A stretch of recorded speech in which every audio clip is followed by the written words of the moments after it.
aweeredde abaana bangi, ayambye abantu bangi, nange Gene Peace muwala wange omuyanjulira. Kale pasita oyo atuuse ekiseera yalwala nga yeetaaga okugenda Philippines omulongoza kidney. Kale yafunye dona oyo n'amuwa ensigo kakati kubanga zafuna obuzibu. Mulwadde abeera ku byuma, abeera ku ddagala, tuba tasobodde kujja. Kwe kutuula wano tukoola abantu nga nnya ku Emerald Hotel wagenda kubeerayo abayimbi nga bayimbira bwereere nga akasente akavaamu kayamba dokita oyo asobole okugenda omujjanjaba. Banoonya $5,015 egya dola, bakafunako miliyoni 7 eza Uganda.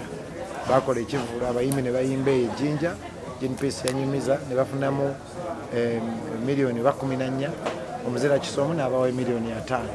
Kati basondera okwo. Yes. Agenda mu Gwamunana naye omulwadde tabaako deadline. Gwe wofunira wonna oba miliyoni oba 10 oba meka. Era n'ennamba ze ez'essimu ziri mu mannya ge yennyini. Dr. Shalom Kironde ndoza banazituteerako ku TV kuno. Oba nzisome. Okay.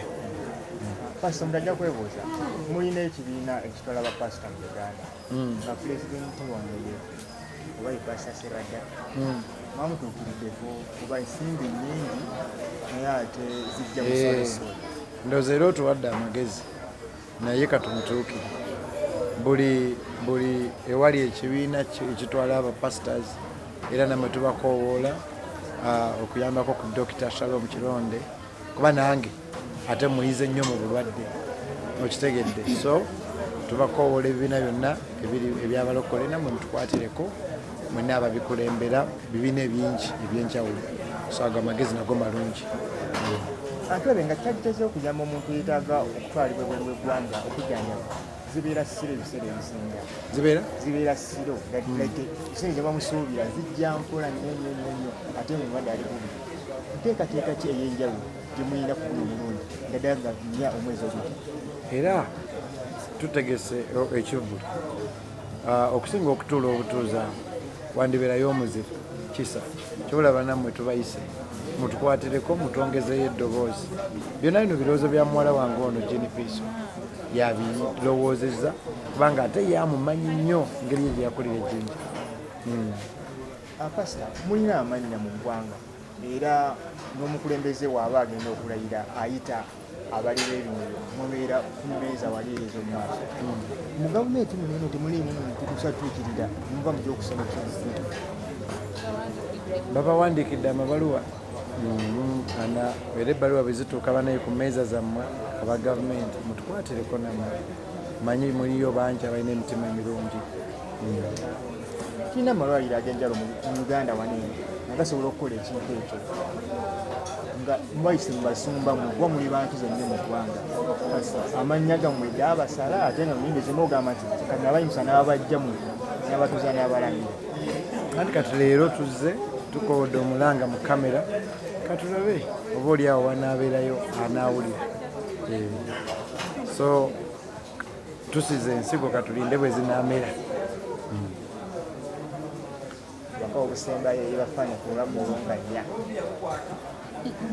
nti toggwamu maanyi Katonda gy'ali ajja kuwa embaga, toggwamu soobe Katonda gy'ali ajja kuwa totya.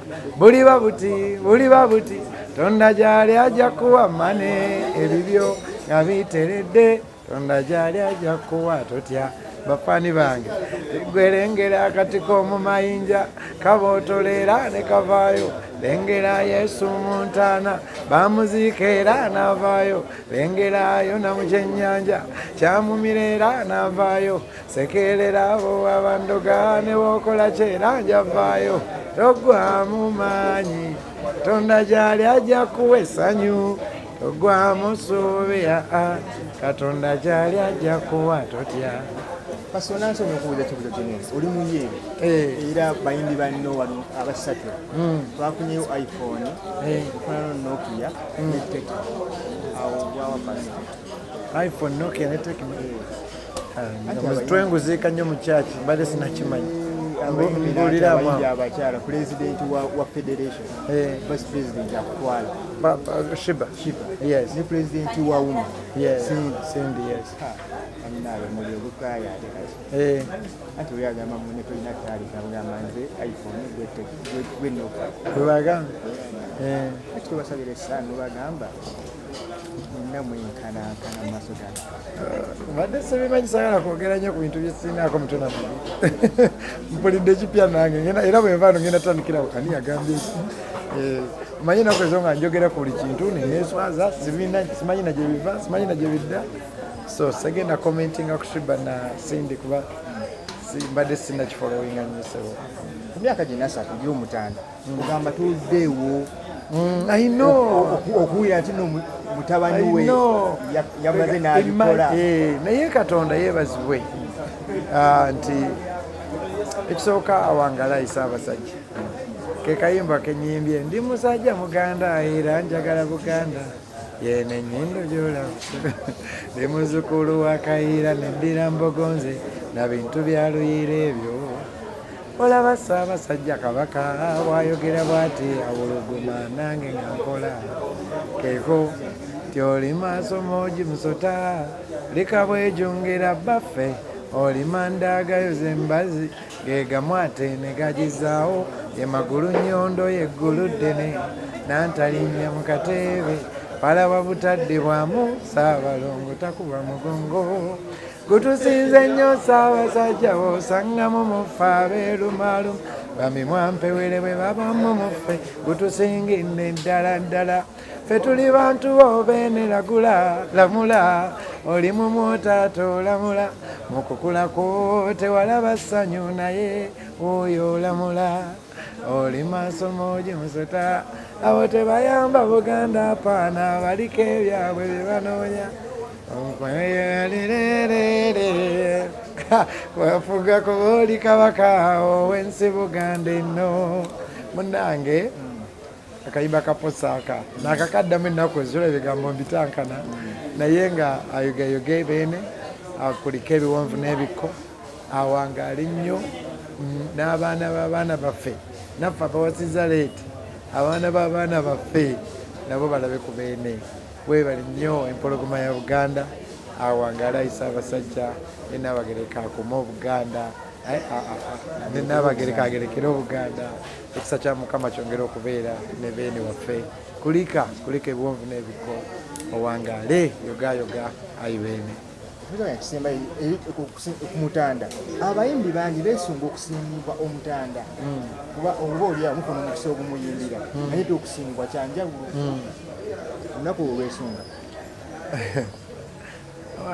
babaawo ebintu ebimu baba Mukama alikireeta amiina batalikireeta osanyukirako abo abasimbiddwa nga si kyobirabannange kuba beene ye beene tebamulaba Mukama beene ye cuucu era bonna abasimbiddwa omulaba nga abawankizo omulaba nga abawanjawulo ani atandika ezo buli akifuna oba owangu tuyenza nnyo